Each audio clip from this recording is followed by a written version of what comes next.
Welcome to the study, brethren, as we continue inside 1888. Our topic: did the devil reject the festival?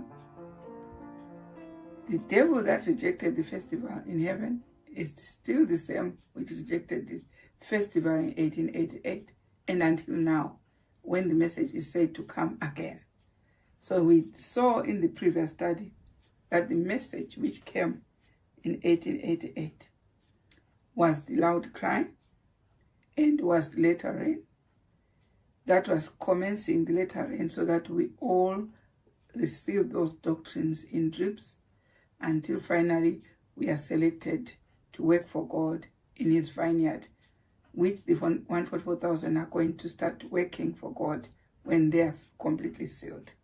So this was the message for us to start keeping the festivals. Why?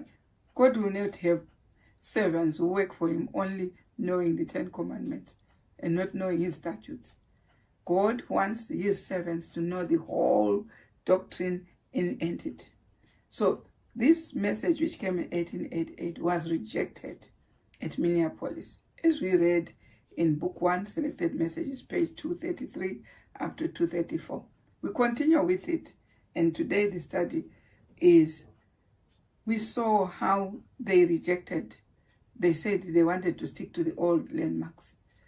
Which were the old landmarks? The old landmarks were just an era of keeping the 10 commandments only.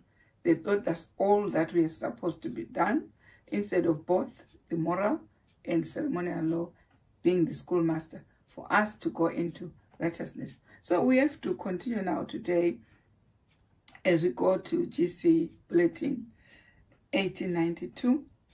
We saw why God had given that message in 1888. There was a special, privilege which was missed by the church. But that privilege, we can still catch on to it now. Let's hear that privilege which was supposed to be gained in 1888. Let's hear that. GC Bulletin 1892, right? If this message was accepted, what could have happened? If the people of God had gone to work as they should have gone to work right after the Minneapolis meeting in 1888, the world could have been warned in 2 years and the Lord would have come. Right. So we missed the coming of Christ, which was due in 2 years after 1888. We cannot continue to delay the coming of Christ. That's why there's a need for us to catch on to the ceremonial system, to catch on to the festivals, as they were being practiced before the Dark Ages. And the Dark Ages deleted them, changed them into other pagan feasts. But we need to change them back, because this was the only missing practice amongst the brethren in 1888. They were correct in practicing the moral law, but they needed these festivals so that they are completely sealed. So we need that sealing process. And if we say we don't need this message, we are rejecting the seal. We are rejecting the entrance of the latter rain, and we are rejecting our salvation. The plan of salvation is embodied in the festivals. So we will continue to read if in this book, which is called Inside 1888, which is in the New Estate. So you see, there in the start where it says, can you see, brethren? Can you see, brethren, what was lost as a result of rejecting the truth? The world could have been warned in 2 years and the Lord would have come. Right. So we delay the coming of the Lord by our actions. So what can be said about the current situation in the church for still clinging to the old era? Now, are we still clinging to the old era of only 10 commandments? Nothing else. No ceremonial system in our midst. And yet that is the gospel. As we found last week, we found that the ceremonial system, without the killing of lamb, but the times of the festivals, that's clearly the gospel. And it says the gospel is found nowhere else except in Leviticus chapter 23. We saw all the quotations that pointed to it. All the truth. We laid everything in our table, and it's up to us to go by what the spirit of prophecy is saying in the Bible.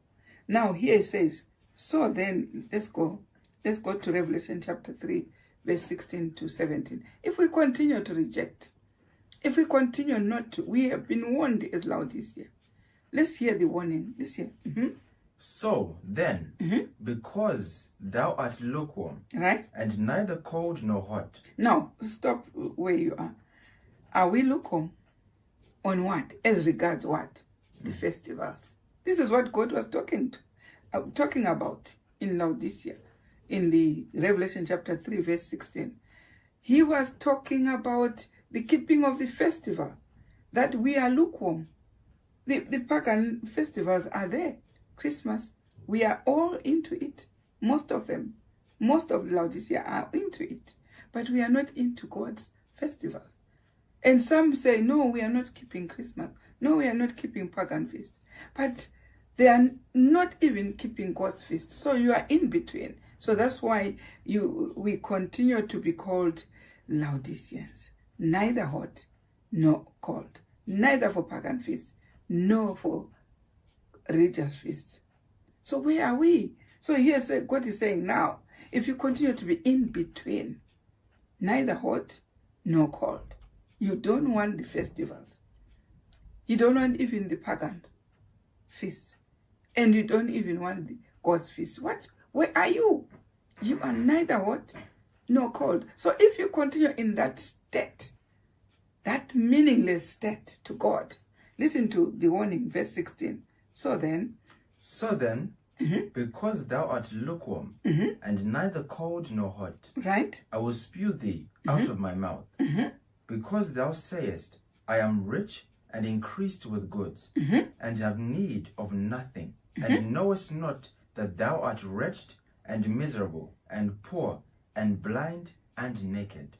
Now, this is a really terrible state of the church, of being neither hot nor cold. We saw it clearly if you go to the estate in 352. You'll find the condition of Laodicea is so appalling in front of God. Neither hot nor cold. 3T252. And it's talking about the Laodicean malady. Says, what greater deception can come upon human minds, right, than a confidence that they are right when they are all wrong? Now, when we remain in that state of neither hot nor cold, the devil gives us a carnal security of thinking we are right. And the spirit of prophecy says clearly how our condition is. It's a greater deception than a people thinking they are right when they are all wrong. So you see where we are wrong in keeping these festivals. We are not there. And even the pagan festivals, we are not there. We know in Daniel chapter 7, verse 25, that these are the two laws that were tampered with. It says it clearly that the religious laws and the festivals have been tampered with. Now we take the religious laws, which are the 10 Commandments only, and we don't take the festivals. It means we bring to ourselves a carnal deception. A carnal deception that we are right when we are all wrong. We remain wrong because whoever said keep the 10 Commandments said also keep the ceremonial system, the festivals. So if we keep only one and not keep the other, we are all wrong. Now here it says, what greater deception? Listen to that. What greater deception can come upon human minds than a confidence that they are right when they are all wrong? You see, it's not anybody saying that. It's the spirit of prophecy. Once we reject God's law, we reject all of it, the moral and the ceremonial. It's no point keeping one. We have to keep both. This is a greater deception, a carnal deception. Thinking we are right by only keeping the Sabbath and disregarding the festivals is a carnal deception. Now here it says, listen to that, read on and finish that paragraph. The message of the true witness finds the people of God in a sad deception. Yeah. Yet honest Very in that honest. deception. Very honest. You can see how people are so honest in a deception. They think, appearing like a Sabbath keeper, putting on these lousy uniforms, different colors and whatever, for youth and for whatever, and they think that's all God is looking for. God is looking for his moral law and the ceremonial system, the festivals, so that we have the complete seal which was rejected in 1888. We need to have it. We have been shown even the quotation that mark that we are supposed to have it again before Christ comes. We have to have the festivals coming back with Elijah, the prophet of the hour. The sad situation that we say, there is no prophet, is the one that causes us not to be very complete in the sight of God. Now here it says, read on this here. They know not that their condition is deplorable in the Right. sight of God. Our condition remains deplorable when we don't keep God's statutes. This is what makes us so deplorable in the sight of God. There's no difference when we just keep the 10 Commandments. There's no difference from other denominations because that's what they do. We have to show God we keep the gospel as well, because the gospel is to make us pure, is to make us quite distinct, it is to make us wise. It says so. God quotes and says, God says we are a wise generation when we keep all the festivals and the moral laws. Now, and While those addressed are flattering themselves, look at how they flatter themselves. Those addressed, they flatter themselves. After hearing the condition is so deplorable, what is the next step? We are now on the edges of Jordan. Almost any time Christ is going to come. Flattering yourself. Sister White has mentioned that. Let's hear. while those addressed are flattering themselves that they are in a exalted spiritual Is it condition. what we see around us? Is it what we see around us? People who think they are, because they are now, in a uniform and in a whatever badges and logos and whatever, they are now ready. But God is looking for these laws, the moral and the ceremonial law and the festival. These are the festivals which were obliterated in the dark ages. We need to put them back. Until 2,300 days was from 1844. They are supposed to be back. Now, here, let's hear. The message of the true witness breaks their security by Right. the startling denunciation of Is it not their breaking true our security? condition. The message of the true witness of exactly what our condition is like cuts our security when we thought we are almost ready. God comes to tell us we are in a deplorable situation, thinking we are right when we are all wrong. Now, let's go back to where you were reading there. You go to 7 BC, 966, 8th paragraph. Start where it says, what a sad state. What a sad state Yes. of affairs, Right. to be wretched and miserable, and poor, and blind and naked, and not even know it. Right? But there is a remedy. The remedy is in taking heed to the message of Elijah, as stated by the SOP. There is hope for our churches if they will heed the message given to the Laodicean. Right? There is still hope, brethren. If we take up to Elijah's message, there is hope for everyone who rejected 1888 message. Instead of continuing to reject it, there is still hope to catch up in the message and to move on with God. Right? And let's go to John 8, verse 31 to 32. Right? Then said Jesus to those Jews which believed on him, If ye continue in my word, then are ye my disciples indeed. Right? Once we catch up to the message, there's still hope. We continue in his word and we become his disciples again. And we are sealed completely for the banner, for the pearly gates that we long for. Right, let's hear verse 32. And ye shall know the truth, and the truth shall make you free. Once you know this truth, the truth will make you free. It's this truth that Christ meant, that when we know the whole truth, then we are free. The truth shall make us free. Then in that book, comment on the inside, 1888, as it is only the truth. Listen to that.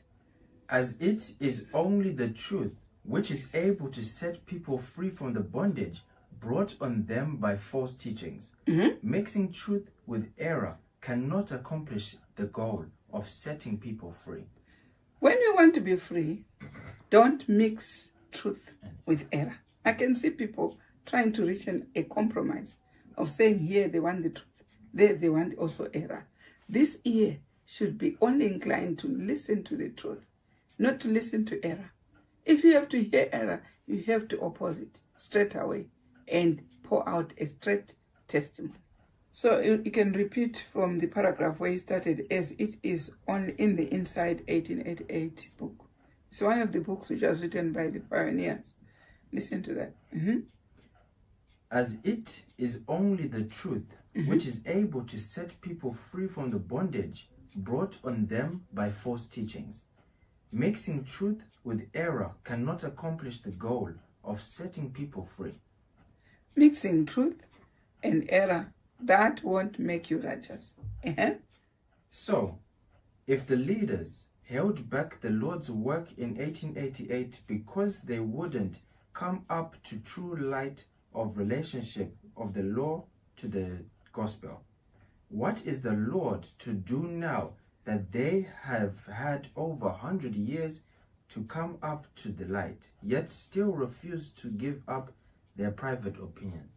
Right. So you see, will they not take to heart the words spoken? That's the next paragraph. Would they not take to heart the words spoken to Saul, which were the result of his doing things according to his own thinking? What was it? Go to 1 Samuel chapter 15, verse 23. For rebellion is as the sin of witchcraft, and stubbornness is as iniquity and idolatry. Because thou hast rejected the word of the Lord, he hath also rejected thee from being king. Right? What is it going to take? Listen to that.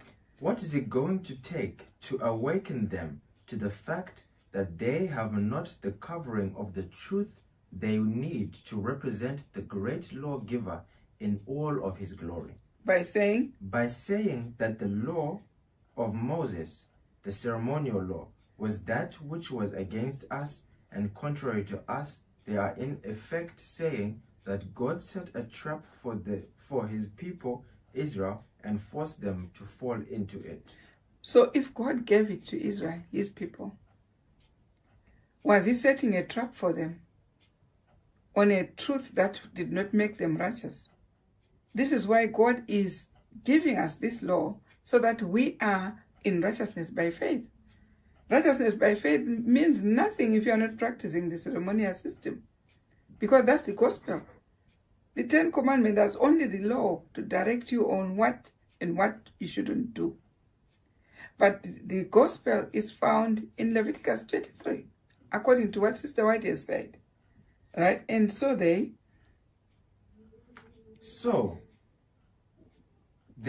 like so many other adversaries of truth, are appearing to set the God of the Old Testament against the God of the New Testament. So it's like we are saying these two testaments have different gods. One in the Old advocating festivals, and the other one in the New Testament saying they were nailed to the cross. But even the one in the New Testament does not say so.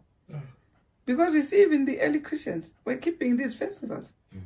We see this festival being changed in the Dark Ages, 538 to 1798 AD, were changed to pagan laws. So the New Testament, we see even Christ going into Holy of Holies on the day of the feast of the atonement. Even Christ pouring the Holy Spirit to the disciples in the time of the New Testament, on the day of the feast, of the festival of the Pentecost. So we see that it was even from both Testaments being advocated. So we are saying there is two different gods, one for us who are living after the cross, and the other for those who lived before the cross, which is wrong.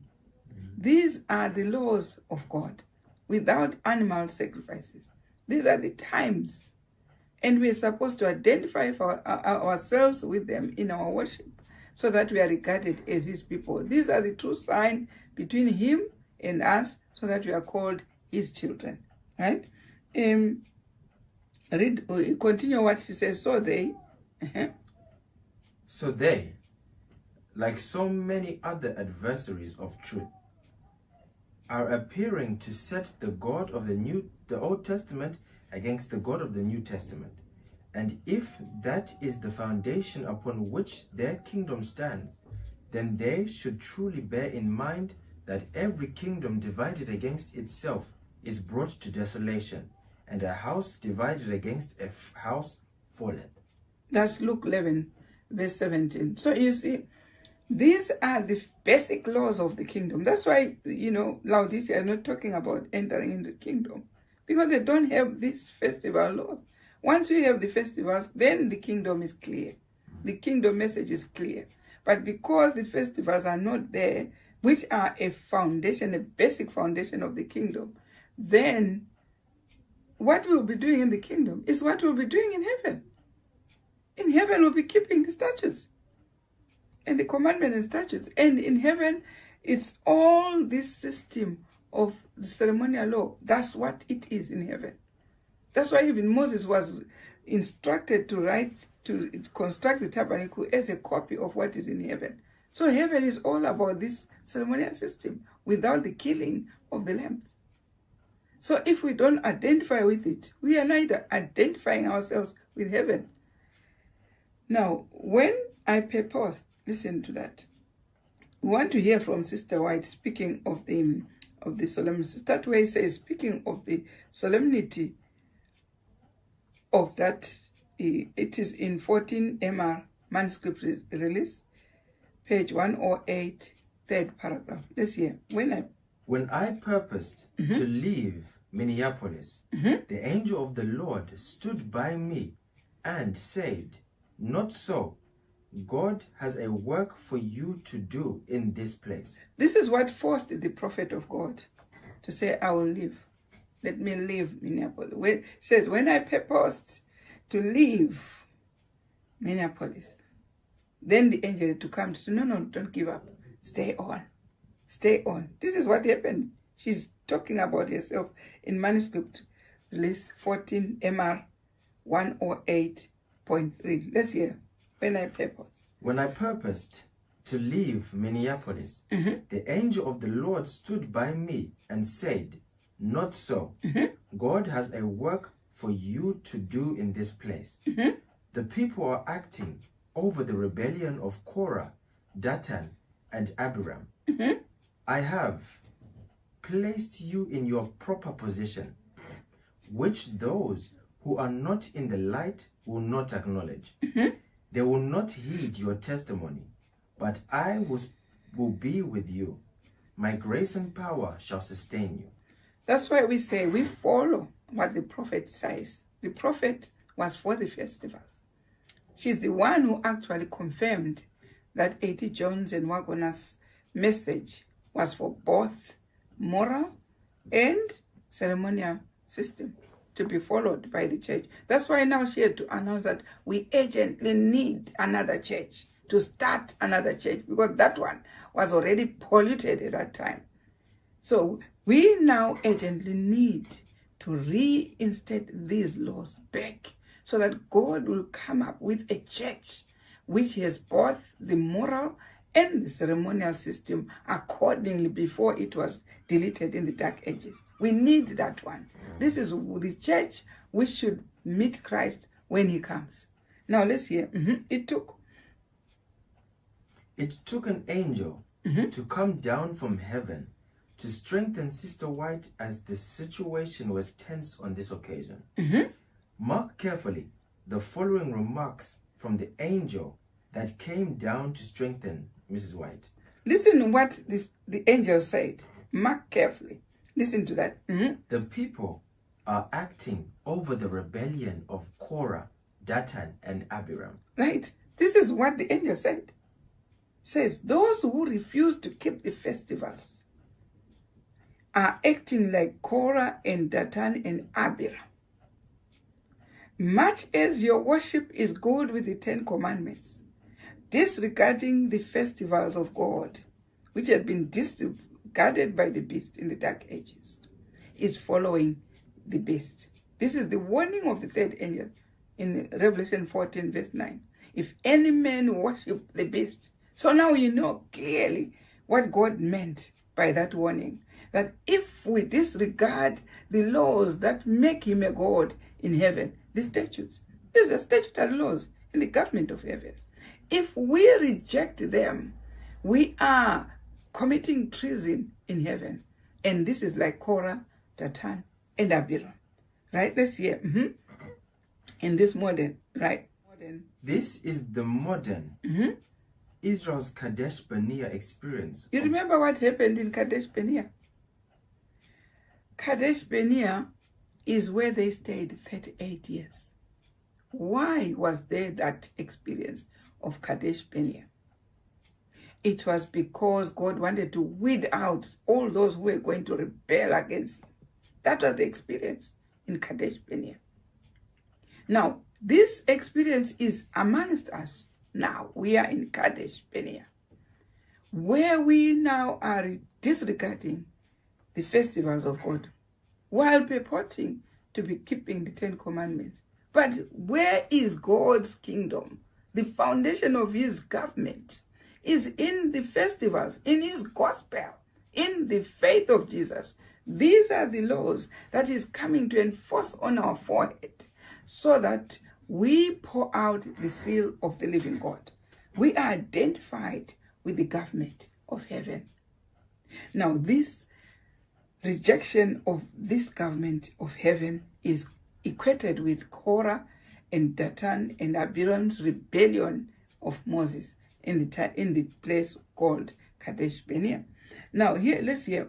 This is the modern Israel's Kadesh Barnea experience of rejecting God's word and rebelling against his appointed messengers. This is how Satan worked at Minneapolis to hinder the progress of the loud cry of the third angels. Right. So you see, when we are in this experience where people are rejecting the festivals, we are in the experience of Kadesh Barnea, where all in that 38 years who rejected Moses, who was advocating the laws of God, the festivals, and the 10 Commandments. Those who were rejecting that government, where a prophet was administering the laws of God and the festivals at Kadesh Barnea. Those who were rejecting were committing treason. Treasonable crime in heaven is against his laws and the gospel laws, which are a foundation of his government, which are the festivals. Now it is, because it is not like, we are reading that one from 14 MR 108.3. It is not you they are despising, but the messengers and the message I send to my people. Now, Sister White was told by the angel, it's not you that they are rejecting. It's not you. It's not the prophet they were rejecting. It says, it is not you they are despising. They were despising, calling all names, ridiculing. You know, those two guys died out there after losing hope because of the behavior of the brethren. But the angel had to strengthen the prophet of the hour and say, it's not you they are despising, but the messengers and the message I sent to by the people is what they are despising. Now let's hear. They have shown contempt for the word of the Lord. That's how they have shown the contempt for the government in heaven. This is what the angel said to Sister White. Now listen. Satan has blinded their eyes and perverted their judgment. How many are being blinded? How many eyes are being blinded that the festivals were nailed to the cross? How many? Is the devil doing that? Satan was blinding the brethren in 1888 so that they rejected this ceremonial law. And up until now, some people know that the 1888 message was rejected, but they do not know particularly it was the ceremonial festivals that they are actually rejecting in our time. It's the devil painting the eyes. Now let's hear. They have shown contempt for the word of the Lord. Satan has blinded their eyes and perverted their judgment. And unless every soul shall repent of this their sin, this unsanctified independence that is doing insult to the Spirit of God, they will walk in darkness. They will walk in darkness. Unless you repent. Keeping the 10 Commandments only without the festivals will make you walk in darkness. God is saying through manuscript release 14 MR 108, page, 3rd paragraph, you will walk in blindness unless you take heed of the law which was rejected at Minneapolis. Now, the angel said, what happened? Listen to that as we continue. The angel is saying... This is now from RH, Review and Herald, June 3, 1890, paragraph 2. What did it... The angel is saying, unless every soul shall repent of this their sin, this unsanctified independence that is doing insult to the Spirit of God, they will walk in darkness. Right. But as it stands now, the ceremonial law is still resisted in the church. As it stands now, this ceremonial law, these festivals are still rejected by the church. Yeah. As it stands, right? The following statement by the servant of the Lord shows that we do not get all the message of the Revelation 18 angel. We only got the glimmerings. What did we get? Revelation 18, did we get it from Sister White? What we have are just glimmerings. The church did not get all the angels' messages. The church went up to the 3rd. That's it. Only what we have is glimmerings of the message. But we need the full message of Revelation 18. Listen to that. The question has been asked me, do you think that the Lord has any more light for us as a people? That is quotation from Review and Herald, June 3, 1890, paragraph 2. We are in the inside of 1888. Listen to that. Do you think that the Lord has any more light for us as a people? I answer that he has light that is new to us, and yet it is precious old light that is to shine forth from the word of the truth. What light do we have? The new light that is coming as new light to us is the old light which has been kept by all saints in the Bible, which comes fresh to us. That's what is called new light in our time. Why? Because if it is new light to keep the festivals, like it was done by the disciples, by the people in the time of Noah, in the time of Adam, in the time of Abraham, in the time of Moses, in the time of all the prophets, then that light which was practiced by the old prophets and the early Christian church is the old light that we should go back to. So what is it then? What is it that we have been practicing? Error. So what we call light in this time is error. And what we call old landmarks is what is the truth, is what is being brought by the angel this time, and is called new light.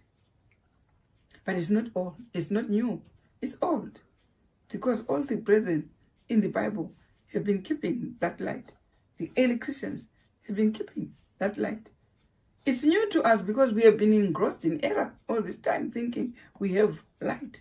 But we didn't have. We need to go back to the old landmarks. Now listen to that.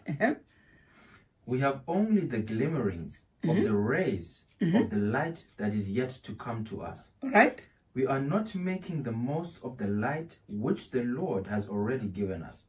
And thus we fail to receive the increased light. We do not walk in light already shed upon us. Why is Laodicea not walking in the next step of light? Because where it stopped, that's where it is until now.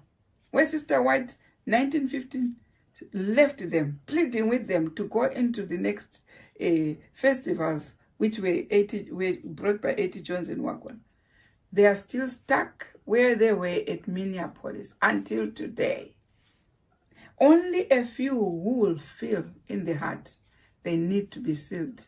They need to walk in righteousness. They need to be present in the new heaven and in the kingdom. These are the only ones who will hearken to the light. And they are few, by the way, they are not many. So don't wonder these numbers that are oozing from everywhere.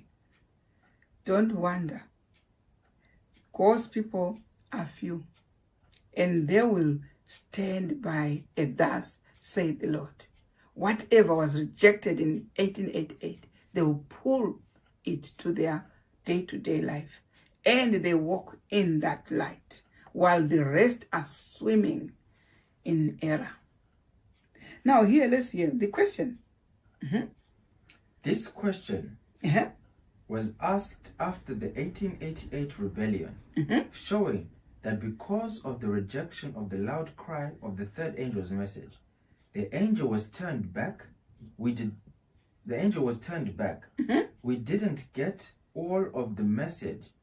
We only got the glimmerings. So what did you get in 1888 at Minneapolis? Nothing. Glimmerings. That message was rejected. This is in black and white. Everyone knows. The message of the festival was rejected. That's why you don't find it in your manual. It was rejected in 1888. Right? And therefore, reviewing Jones and Waggoner's message would not give us this message in his fullness. Does that mean God will keep silent under such circumstances? Inspiration is so we clear think we can agree as a people just to shun them, and God will just change because we have agreed as a people, as numbers. No way like that. No way. It's the God I know who swallowed the whole generation in the time of Noah and left only 8. He does not compromise any of his truth. He doesn't. Whatever he has said, he will stick by it, whether it's only 8 people or it's only 1 person. He will stick by it and even create the earth anew. That's the God I know. He will never salute and say, oh, you as a generation of the modern day Israel, now, because we are loads of, building all lots of uniforms, whether all kinds of colors. It doesn't matter to God. Keep the truth. Keep the truth. If you are not with it, you'll be swallowed as well. Now listen to that. We have been inclined to think that where there are no faithful ministers... It's in 5T, page 79, 4th paragraph. Those who want to read with us, where we are reading now. We have been inclined to think that where there are no faithful ministers, there can be no true Christians. But this is not the case. Now, if they were not faithful at Minneapolis, and they continue not to be faithful today, we have been inclined that when they are not faithful, if they are faithful, they will be keeping the festival. If they are taking different dates of camp meeting somewhere in their conscience, they know the festivals are still there. If they are still washing feet at Lord's Supper, they know the ceremonial system is still there, somewhere in their brain. But the thing is that they don't want to take it as per letter, as written in the Bible. So we are inclined to say, if they continue to be unfaithful, where there are no faithful ministers, there can be no true Christians. They are. True Christians are there. But this is not the case. The case is that true Christians, though they are there, and unfaithful ministers, the true Christians have to take up the cross. They have to take up the cross. Listen to that. God has promised. God has promised that where the shepherds are not true, he would take charge of the flock himself. Like it is now. The festivals are clear. This is the founder, the pioneers who were reading inside 1888. It's true the festivals are still there. That's why he says in Malachi chapter 4, verse 4 to 5, he will send Elijah with the statutes, because they have been rejected at Minneapolis. Where there are no true ministers, God will take up the flock himself. It's so in Ezekiel 34. He says, here we will disqualify and take up the ministry. How does he take up the ministry? With the spirit of prophecy. With spirit of prophecy, with a prophet, living prophet among us. He takes up the reins into his hand and he brings up those who are supposed to be saved. They go with the prophet. That's why we see them in Revelation chapter 12, verse 17, that now the dragon who thought that the whole Laodicea will never keep the feast, now find the feast being kept. The faith of Jesus now, that's the feast being kept. There is a living spirit of prophecy, a prophet among people, leading people who are keeping festivals and the 10 Commandments. Yeah, these are they who keep the 10 Commandments and the faith of Jesus. This is what enraged the dragon. The dragon was wroth with the woman. Yeah, you understand now. Now let's hear more. Here it is. Listen to that. In 5T 79.4, right? Here it is, brethren. There is no way Satan can fight against God and be successful. God has never made the flock wholly dependent upon human instrumentality. He has never made his flock. If you say those people who are dependent upon human beings, they are not wheat, they are tares. The wheat will never depend on a human being. They will think, they will look for it, thus saith the Lord. They will hear the voice of God. They will hear. His sheep knoweth his voice. They will hear. Don't worry about that. That's why it says, if it were possible, the very elect will be deceived. But the sheep will never be deceived. It's not possible. It's not possible. It wasn't possible. God came right on time when the devil was almost thinking, now we are triumphed. You know, we can wait for Christ without the festivals. You hear them tell, these are the last days. Yeah, anytime the trumpet will sound. Anytime when you do not have the festivals. It's the devil who thought he has taken everyone under his wings so that they wait for Christ without the festivals. We will wait for Christ with both the moral and the ceremonial law. Come what may, we will. We will. You know, whatever it costs, we will, because that's the law of God. That's what is going to make us righteous. That's what we will stand by in this time of peril and crisis. We will stand by the two laws, the faith of Jesus, his gospel, or the living spirit of prophets coming to lead the keeping of the festivals and the 10 Commandments. We will stand by the whole truth and will be sealed by the whole truth. Yeah. So listen to that. But the days, listen to 5T 79.4. Let's hear. But the days of purification of the church are hastening on apace. God will have a people pure and true. In the mighty sifting soon to take place, we shall be better able to measure the strength of Israel. You see, God will stand by those who want the truth. Those who don't want the truth may leave, and they go to those who accommodate error. They may leave. But God will remain still with those who want the truth and nothing else. God will have a pure, true ministry, not those who play hypocrisy. No, He won't have that. You will have those who will wait for it, thus saith the Lord, and will be led by a prophet. These are those who are going to be waiting for this coming of Christ. Now listen, God will have a people pure and true. Listen to that. God will have a people pure and true. In the mighty sifting soon to take place, we shall be better able to measure the strength of Israel. The signs reveal that the time is near when the Lord will manifest that his fan is in his hand, and he will thoroughly purge his floor. He is purging his floor, and it's already begun. You see people playing two ways, jumping here and there, not steady in worshiping God. You will have those who will stand the fan. God's fan is there. The chaff is weeded out. Only the wheat remains. Now here it says, as we continue, in 5T8.1, it says the days are fast. The days are fast approaching. Right? When there will be great perplexity and confusion. Satan, clothed in angel robes, will deceive, if possible, the very elect. There will be gods many and lords many. Every wind of doctrine will be blowing. Right? Those who have rendered supreme homage to science falsely so called will not be the leaders then. This is not time to be looking for those who have been, trained in other institutions with the science falsely so called. This is not the time. This is the time to look for a prophet. This is the time to look where God has taken reins into his hand and uses a prophet like he has done before.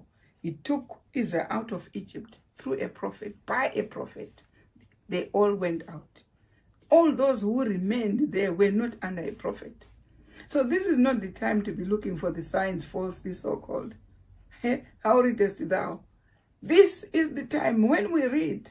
Is the time to look for a pure, true ministry of God. And of course, those who are not pure and true will be weeded out. And we see them going out. Yes, they are weeded. Unless you stand by a 10 commandment and festival. That's it. That's what God wants. Those who want to play truants and play hypocrisy in these two laws will be weeded out. Now here he says, listen, those who have rendered supreme homage, we have seen that one. Crystal clear, the commentary of the book, right? Crystal clear, then, brethren, in the last solemn work, God will change the workers.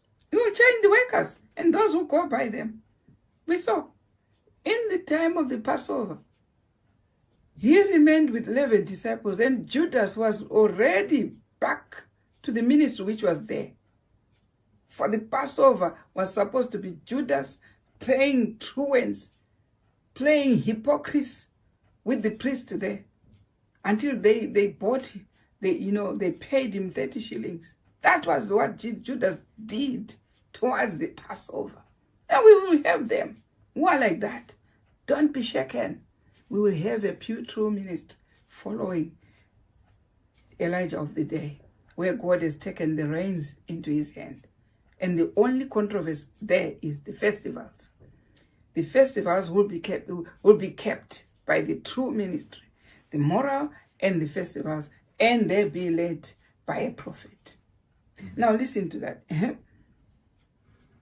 Why there is a necessity of this change, inspiration makes it plain. Why is there a necessity of this change? Of those who are trained by science falsely so-called, and the Judases accompanying them. Why do we need that change? So that God remains with those who are led by a prophet and keeping both laws, the commandments and the festivals. Why do we need that change? Listen to the answer.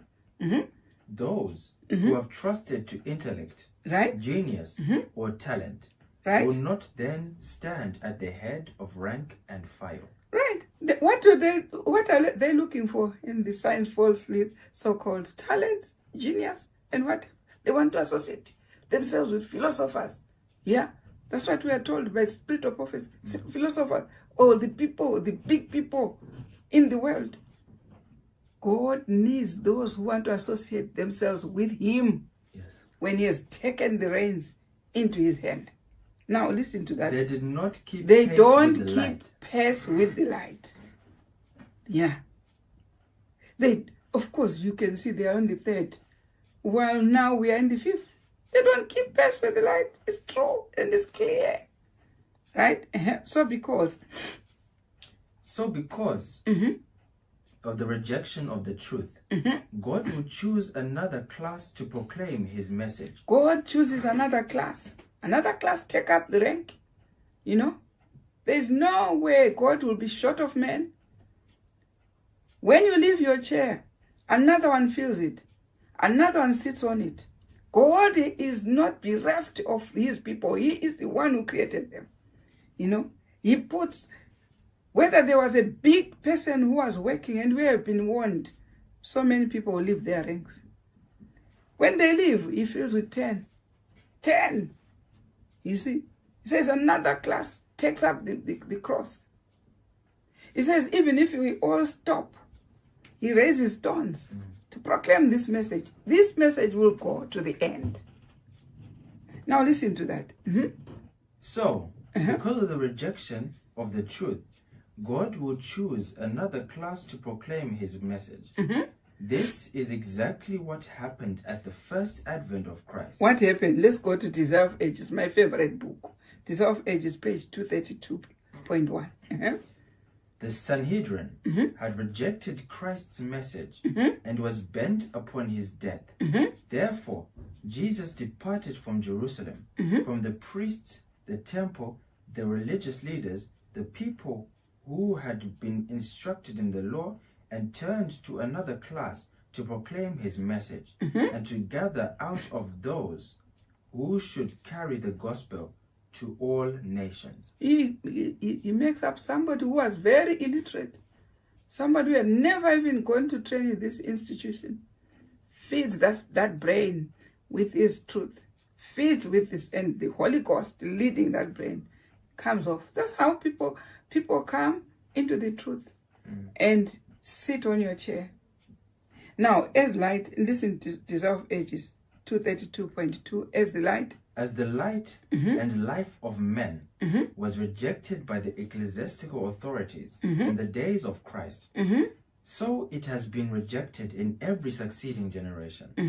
Again and again, the history of Christ's withdrawal from Judea has been repeated. Right? Those who have proved themselves unfaithful. We are on Testimonies to Ministers, page 299. Those who have proved themselves unfaithful will not then be entrusted with the flock. God will never make such a stupid mistake to entrust with the flock of God those who are not faithful. Those who have proved unfaithful to the 10 commandments and the festivals will not be entrusted with the flock. Right?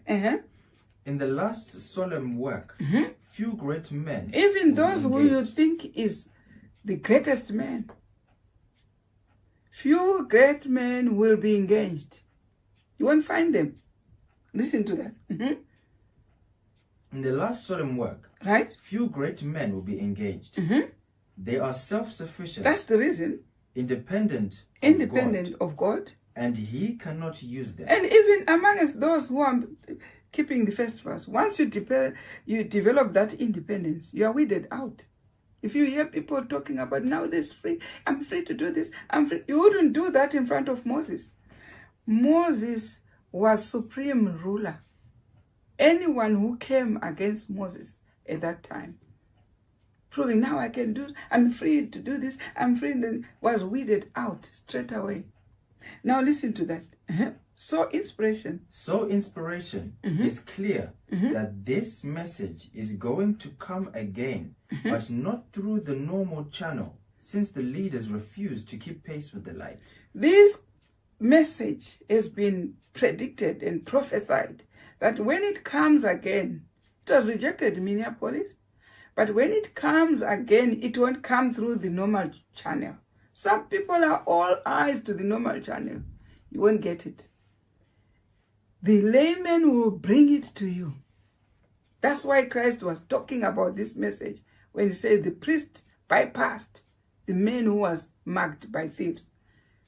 The priest, the Levite, bypassed. But the Samaritan did the job. He was predicting about this last message is going to be done by the layman's movement. It won't come through the channel that we think should come, all messages. Because this is a testing truth. It can't come through the normal channel, otherwise it will hold all hypocrisy. It comes through a channel we don't suspect. It comes to test you and me. And now here we are told that this message won't come. Listen to that. Unless those who can help are aroused to a sense of their duty, they will not recognize the work of God when the loud cry of the third angel shall be heard. Unless those who can help are aroused to the sense of their duty. What duty? Of keeping the festivals. Yeah? They will not recognize the work of God when the loud cry of the third angel shall be heard. It's being heard in Laodicea. Unless you are aroused, heads up, to say this is the loud cry. This is the letter N. This is the same message which was rejected in 1888. This is the sealing period. This is the sealing message. Unless you are aroused, it says they will not recognize the work of God. That's why they are going all over the world thinking they've got everything.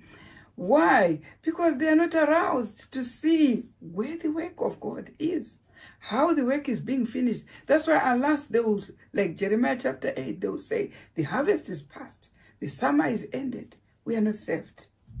Unless they are aroused. Now let's hear, reading from 2SM 108.2. These are only quotations to prove that this message won't stop. It will continue until Christ comes to stop it. And they are all ushered into the kingdom and later in heaven. Now listen to that. Thus, when this message shall come again, they shall not recognize it. Can you see that the history of the church is clearly chronicled in substantiating on this point? Inspiration has this to say. Now, Inspiration will say on 2SM 108.2. Let's hear what Sister White says. Not one cloud has fallen upon the church that God has not prepared for. Not one opposing force has risen to counterwork the work of God, but he has foreseen. All has taken place as he has predicted through his prophets. Not even a single movement which comes has not been predicted. God has seen everything that comes to the church. If the 5 angels have to come, he saw even the messengers. Who are they? And Elijah to come, he saw even who is supposed to come. Judgment of the living has a prophet. As much as judgment of the dead had a prophet, which was Sister White. Now judgment of the living has a prophet also. Everything chronicled for the church is there. How it is going to be rejected is all chronicled. Everything. Ask me where to find whatever. It is there. Now listen to that. He has not left his church in darkness, forsaken, but has traced in prophetic declarations what would occur.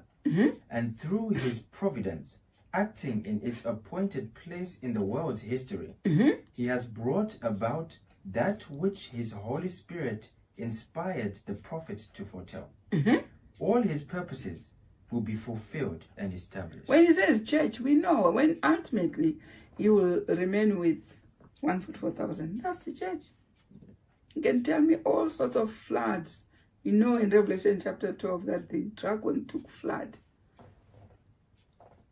filled flood in the mouth and spew after the woman. So you're talking about the flood. Cast your eyes to the message of God and who is taking it up. Otherwise, the flood is there only to, dissect the message and divide all those who are taking it up and block the message. Yeah? And divert your route to the kingdom. But we want a thus saith the Lord, and who has taken up that message. That's the gold God is using. God is looking for gold in Laodicea who will take up the 10 Commandments and the festival. Not only half truth. He wants the whole truth. And he seals that one. And that's how people are going to be sealed. Now, is it still further inspiration? Let's hear another quote from 1 Corinthians 10, verse 11 to 14. You can find the interpretation of that in 7 MR manuscript release 417, first paragraph. Listen to that. Each of the ancient prophets spoke less for their own time than for ours, so that their prophesying is enforced to us. Right? Now, all these things happened unto them for ensamples, and they are written for our admonition, upon whom the ends of the world are come.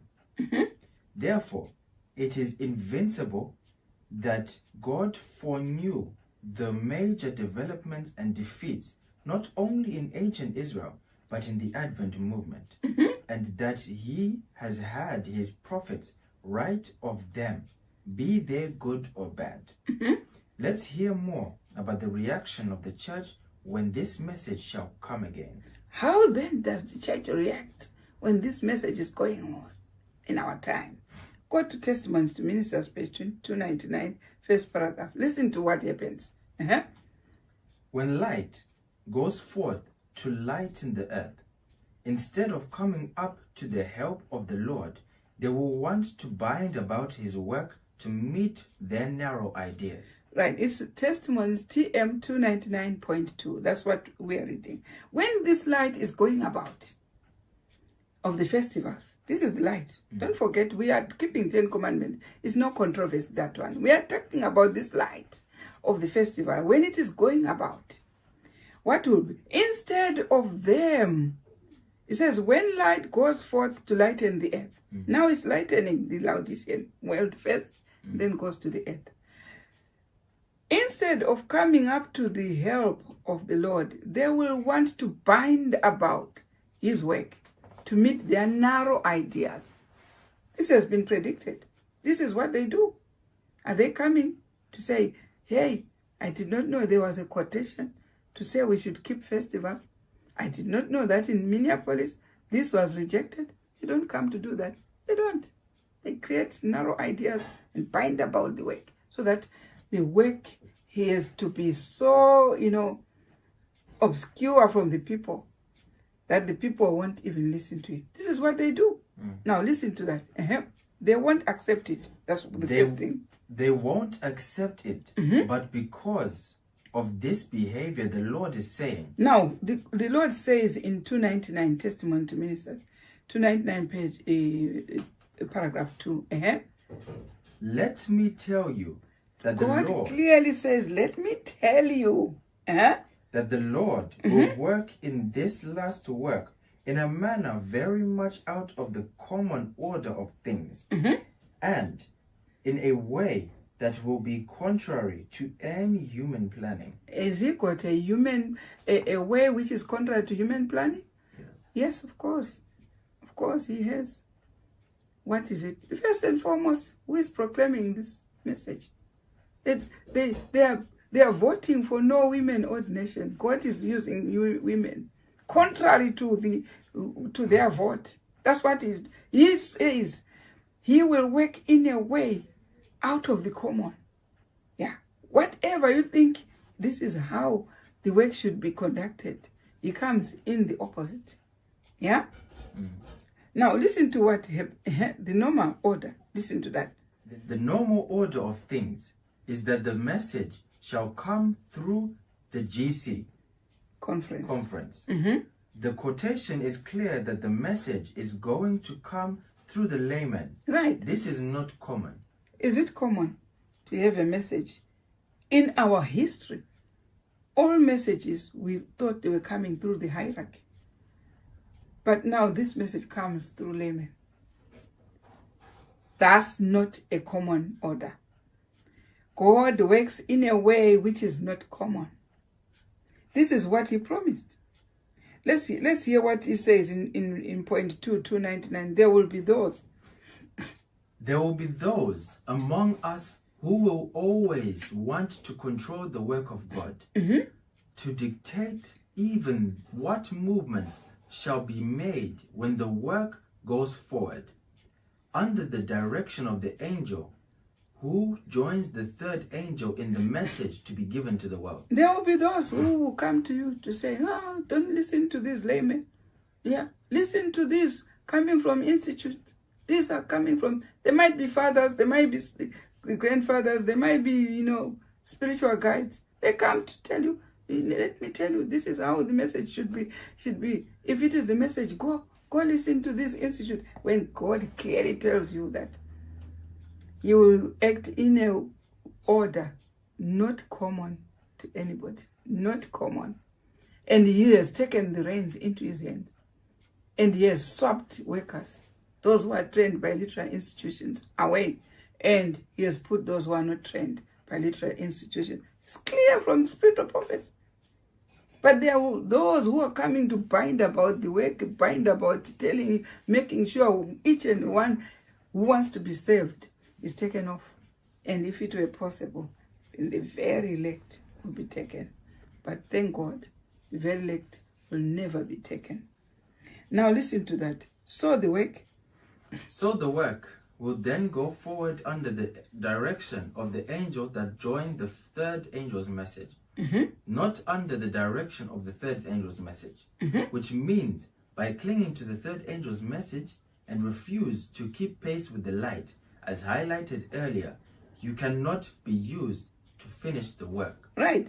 So the work will not go forward under the direction of the third angel. But it will only under the direction of the angel that joins the third. Not the third angel, but there is an angel which joins, which also created the loud cry. Yeah? So by clinging to the third angel's message and refusing to keep pace with the light, as highlighted earlier, you cannot be used to finish the work of God. Clear from our books. Clear, right? Let's hear from 299, Testimonies to Ministers, page 299.2. God will use, listen to that. God will use ways and means by which it will be seen that he is taking the reins in his own hands. Right? The workers will be surprised by the simple means that he will use to bring about and perfect his work of the means will be just simple. Taking a layman, and layman goes with the work. While those who are binding it about, binding and making sure they reject at Minneapolis and even reject at the present moment, they will still continue not seeing this light because the devil will block their light. But the layman will take the work and go with it and finish the gospel. That's it. That's how it is designed by God. And let's hear.